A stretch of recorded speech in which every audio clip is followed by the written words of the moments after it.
Kind of a surprise to hear Nancy Pelosi suggest that they can investigate and legislate at the same time.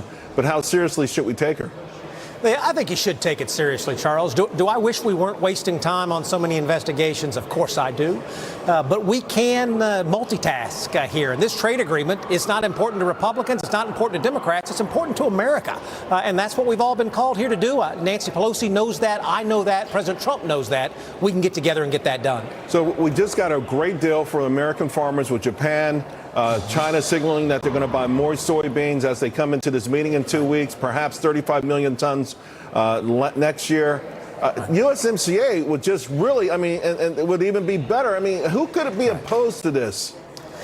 Charles, you're exactly right. The wind is at our back in terms of getting good deals for American producers, from manufactured goods to agricultural goods to American consumers. It's not that folks are opposed to it. If we put it on the floor today, it would pass the United States House. But Nancy Pelosi's got a problem with some of the liberal members of her caucus, and she's been working these 10 months trying to bring these folks along little by little. She's working very hard.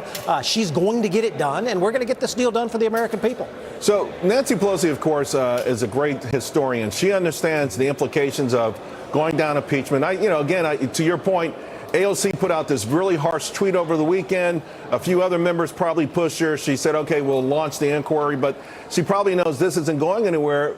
The presidential candidate on the Democratic side, there's no way that person, he or she, can run in the heartland and say that without the Democrats saying they hadn't put this on the floor. Could they?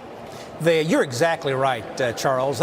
We don't have that many issues that are purely American issues, purely nonpartisan issues, but trade is one. There's not a single congressional district in the country, not a state in the nation, that's not going to benefit from this deal, and every candidate knows that. Let me ask you about this whole impeachment situation. The stock market really kind of yawning at it for right now.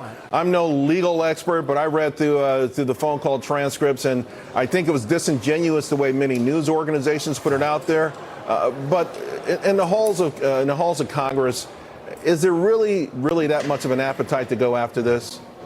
The story on Capitol Hill is if the president's trying to hide something, he's not doing a very good job. He keeps releasing full transcripts, full letters, full inquiries. Everything's out there, and folks can make their own judgment.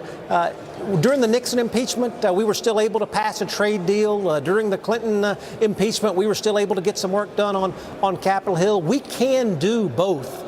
But I think the real story is that Nancy Pelosi has never wanted impeachment. She's getting dragged in this direction by her more liberal members. You don't see her gleeful going down this road. She's getting pushed down a road she knew she didn't want to go down.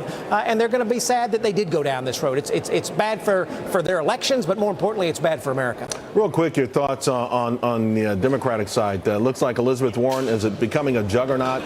She's got momentum. Does that change anything for Congress and for the Republicans?